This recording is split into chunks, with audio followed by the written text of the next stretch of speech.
Chapter 5. Agricultural Inventions, continued. When the harvest is ended and the golden stores of grains and fruits are gathered, then the question arises what shall be next done to prepare them for food and for shipment to the distant consumer. If the cleaning of the grain and separating it from the chaff and dirt are not had in the threshing process, separate machines are employed for fanning and screening. It was only during the 18th century that fanning mills were introduced, and it is related by Sir Walter Scott in one of his novels that some of his countrymen considered it their religious duty to wait for a natural wind to separate the chaff from the wheat, that they were greatly shocked by an invention which would raise a whirlwind in calm weather, and that they looked upon the use of such a machine as rebellion against God. As to the grinding of the grain, the rudimentary means still exist, and are still used by rudimentary peoples, and to meet exceptional necessities. These are the primeval hollowed stone and mortar and pestle, and they too were the mills of the gods in Egyptian, Hebrew and early Greek days. The quern, that is, the upper running stone and the lower stationary grooved one, was a later Roman invention and can be found described only a century or two before the Christian era. Crude as these means were, they were the chief ones used in milling until within a century and a quarter ago. In a very recent bright work published in London, by Richard Bennett and John Elton, on corn mills, etc., they say on this point, the mill of the last century, that, by which, despite its imperfections, the production of flour rose from one of the smallest to one of the greatest and most valuable industries of the world, was essentially a structure of few parts, whether driven by water or wind, and its processes were exceedingly simple. The wheat was cleaned by a rude machine consisting of a couple of cylinders and screens, and an air blast passed through a pair of mill stones, running very close together, in order that the greatest amount of flour might be produced at one grinding. The meal was then bolted, and the tailings, consisting of bran, middlings and adherent flour, again sifted and re-ground. It seems probable that the miller of the time had a fair notion of the high grade of flour ground from middlings, but no systematic method of procedure for its production was adopted. The upper and the nether mill stone is still a most useful device.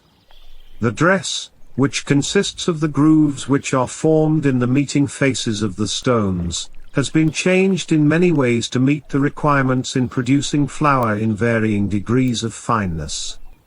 Machines have been invented to make such grooves. A Swiss machine for this purpose consists of two discs carrying diamonds in their peripheries, which, being put in rapid revolution, cut parallel grooves in the face of the stone. A great advance in milling was made both in America and Europe, by the inventions of Oliver Evans. Evans was born in the state of Delaware, U.S., in 1755, and died in 1819. He was a poor boy and an apprentice to a wheelwright, and while thus engaged his inventive powers were developed. He had an idea of a land carriage propelled without animal power. At the age of 22 he invented a machine for making card teeth, which superseded the old method of making them by hand. Later he invented steam engines and steamboats, to which attention will hereafter be called. Entering into business with his brothers within the period extending from 1785 to 1800, he produced those inventions in milling which by the opening of the 19th century had revolutionized the art. A description of the most important of these inventions was published by him in 1795 in a book entitled The Young Millwright and Miller's Grist. Patents were granted Evans by the states of Delaware, Maryland and Pennsylvania in 1787, and by the U.S. government in 1790 and 1808. As these inventions formed the basis of the most important subsequent devices of the century, a brief statement of his system is proper. From the time the grain was emptied from the wagon to the final production of the finest flour at the close of the process, all manual labor was dispensed with. The grain was first emptied into a box hung on a scale beam where it was weighed, then run into an elevator which raised it to a chamber over cleaning machines through which it was passed, and reclaimed by the same means if desired. Then it was run down into a chamber over the hoppers of the millstones. When ground it fell from the millstones into conveyors and as carried along subjected to the heated air of a kiln dryer. Then carried into a meal elevator to be raised and dropped onto a cooling floor where it was met by what is called a hopper boy, consisting of a central round upright shaft revolving on a pivot, and provided with horizontal arms and sweeps adapted to be raised and lowered and turned, by which means the meal was continually stirred around, lifted and turned on the floor and then gathered onto the bolting hoppers. The bolts being cylindrical sieves of varying degrees of fineness to separate the flour from its coarser impurities. And when not bolted sufficiently, carried by a conveyor called a drill to an elevator to be dumped again into the bolting hoppers and be re-bolted.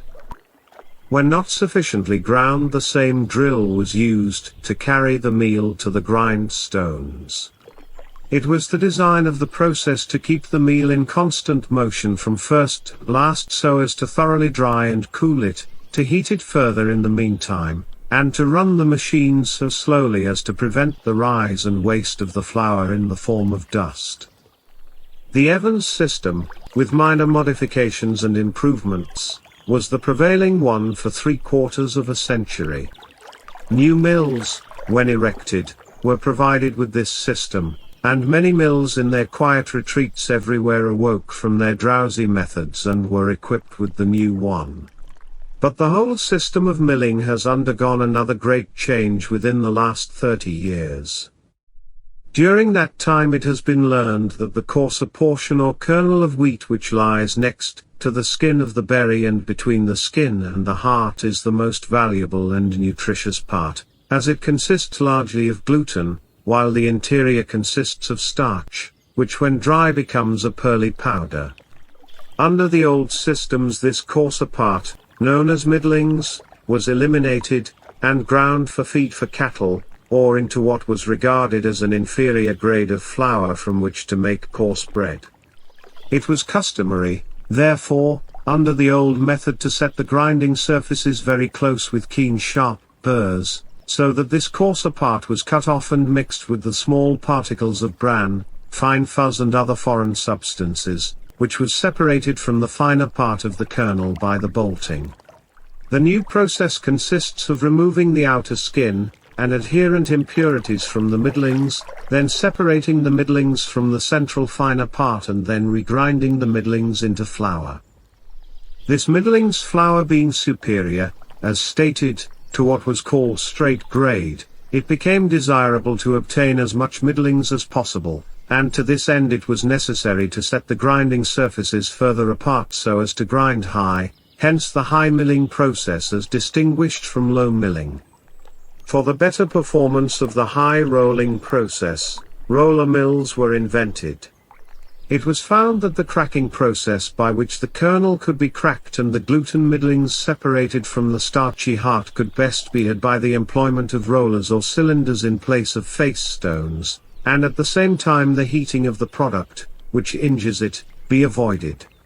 The rollers operate in sets, and successive crackings are obtained by passing and repassing, if necessary, the grain through these rollers, set at different distances apart. The operation on grains of different qualities, whether hard or soft, or containing more or less of the gluten middlings, or starchy parts, and their minute and graded separation, thus are obtained with the greatest nicety. The Hungarians, the Germans, the Austrians, the Swiss, the English, and the Americans have all invented useful forms of these rollers. This process was accompanied by the invention of new forms of middlings separators and purifiers, in which upward drafts of air are made to pass up through flat, graded shaking bolts, in an enclosed case, by which the bran specks and fuzz are lifted and conveyed away from the shaken material. In some countries, such as the Great Wheat State of Minnesota, U.S., Where the wheat had before been of inferior market value owing to the poorer grade of flour obtained by the old processes, that same wheat was made to produce the most superior flour under the new processes, thus increasing the yearly value of the crops by many millions of dollars. Disastrous flour dust explosions in some of the great mills at Minneapolis, in 1877-78, developed the invention of dust collectors, by which the suspended particles of flour dust are withdrawn from the machinery and the mill, and the air is cleared for respiration and for the production of the finest flour, while the mill is kept closed and comfortable in cold seasons. One of the latest forms of such a collector has for its essential principle the vertical or rotatory air current, which it is claimed moves and precipitates the finest particles. The inventions in the class of mills have so multiplied in these latter days, that nearly every known article that needs to be cleaned and hulled, or ground, or cracked or pulverized, has its own specially designed machine. Wind and water as motive powers have been supplanted by steam and electricity. It would be impossible in one volume to describe this great variety. Knight, in his Mechanical Dictionary, gives a list under mills, of more than 100 distinct machines and processes relating to grinding, hulling, crushing, pulverizing and mixing products. Vegetable cutters. Modern ingenuity has not neglected those more humble devices which save the drudgery of hand work in the preparation of vegetables and roots for food for man and beasts, and for use especially when large quantities are to be prepared. Thus, we find machines armed with blades and worked by springs and a lever, for chopping, others for cutting stalks, other machines for paring and slicing, such as apple and potato parers and slicers, others for grating and pulping, others for seeding fruits, such as cherries and raisins, and an entire range of mechanisms, from those which handle delicately the tenderest pod and smallest seed, to the ponderous machines for cutting and crushing the cane in sugar making. Pressing and baling. The want of pressing loose materials and packing bulky ones, like hay, wool, cotton, hops, etc., and other coarser products into small, compact bales and bodies, to facilitate their transportation, was immediately felt on the great increase of such products in the century. From this arose pressing and baling machines of a great variety, until nearly every agricultural product that can be pressed, packed or baled has its special machine for that operation. Besides those above indicated relating to agricultural products, we have cane presses, cheese presses, butter presses, cigar and tobacco presses, cork presses, and flour packers, fruit and lard presses, peat presses, sugar presses and others. Leading mechanical principles in presses are also indicated by name, as screw presses, toggle presses, beta press, revolving press, hydraulic press, rack and pinion press, and rolling pressure press, and so on. There are the presses also that are used in compressing cotton.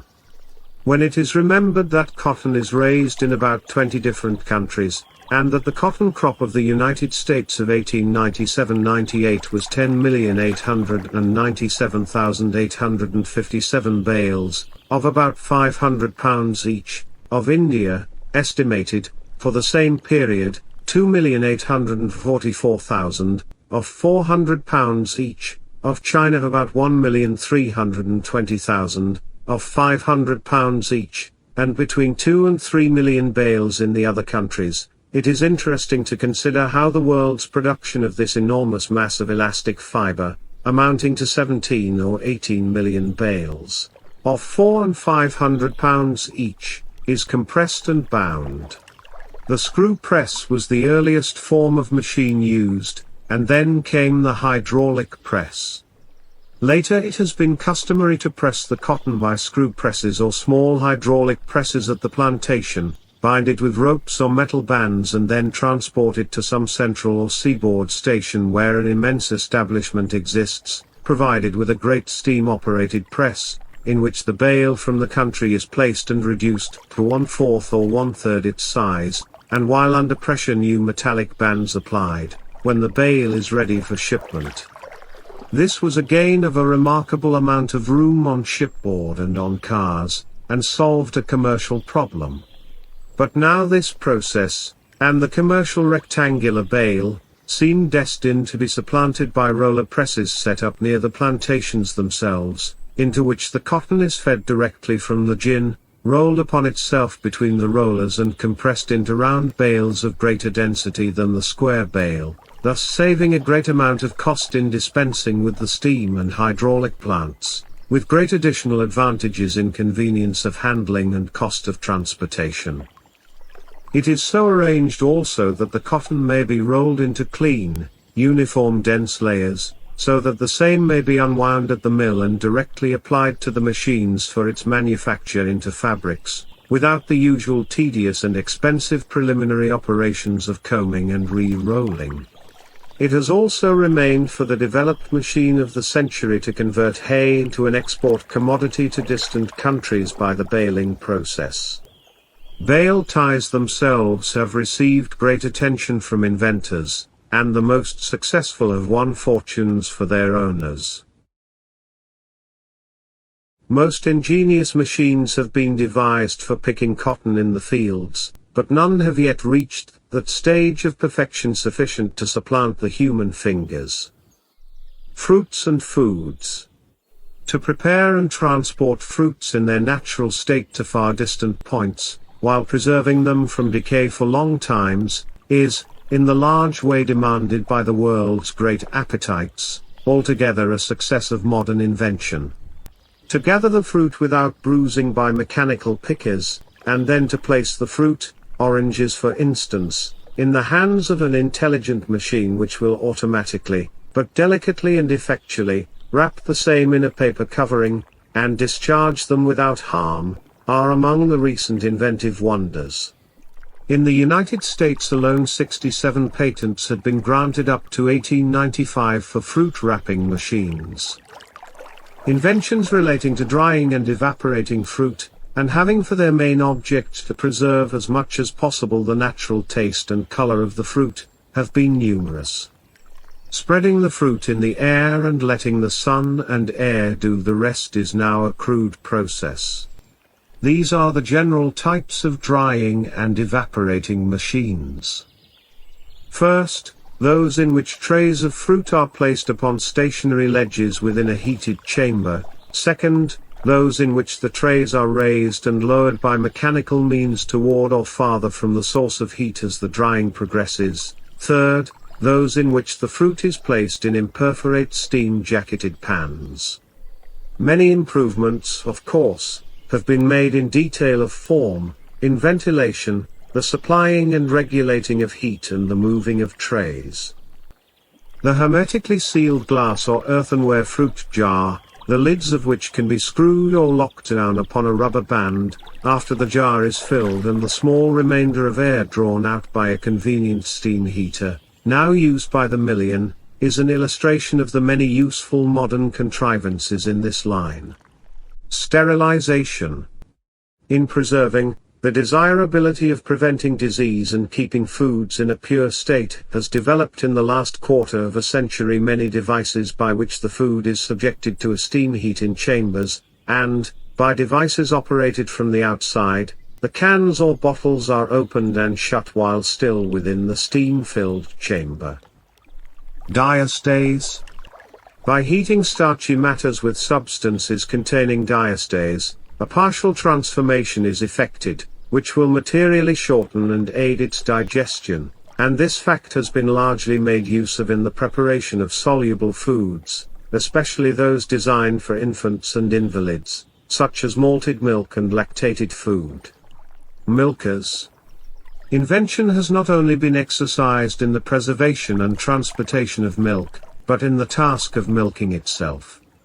Since 1860 inventors have been seeking patents for milkers, some having tubes operated by air pumps, others on the same principle in which the vacuum is made to increase and decrease or pulsate, and others for machines in which the tubes are mechanically contracted by pressure plates. Slaughtering. Great improvements have been made in the slaughtering of animals, by which a great amount of its repulsiveness and the unhealthfulness of its surroundings have been removed.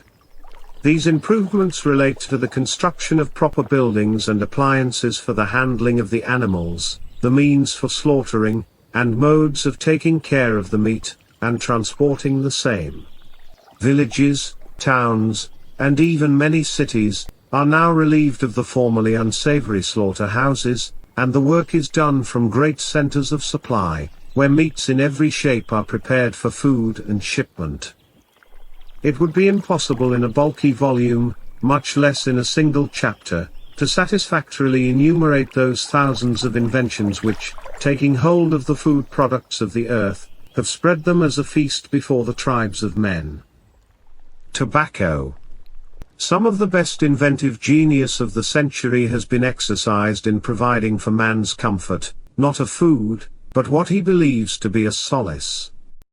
Sublime tobacco, which from east to west cheers the tar's labor or the Turkman's rest.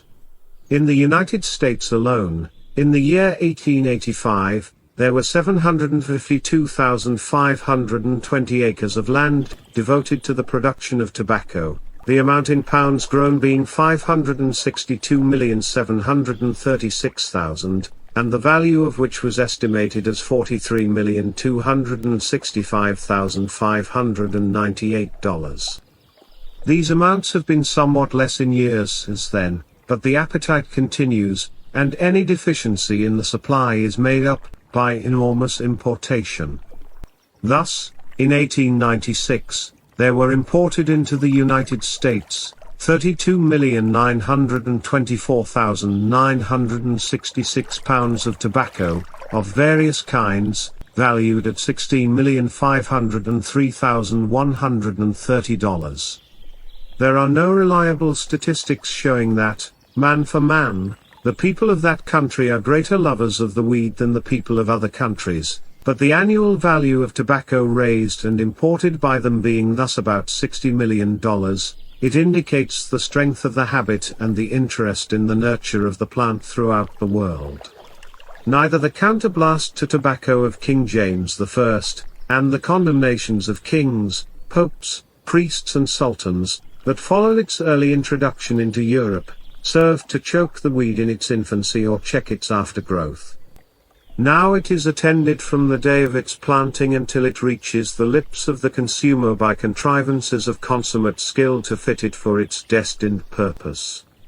Besides the plows, the cultivators and the weeders of especial forms used to cultivate the plant, there are, after the grown plant is cut in the field, houses of various designs for drying it, machines for rolling the leaves out smoothly in sheets, machines for removing the stems from the leaves and for crushing the stem, machines for pressing it into shape, and for pressing it, whether solid or in granular form, into boxes, tubs and bags, machines for granulating it and for grinding it into snuff, machines for twisting it into cords, machines for flavoring the leaf with saccharin and other matters, machines for making cigars, and machines of a great variety and of the most ingenious construction for making cigarettes and putting them in packages.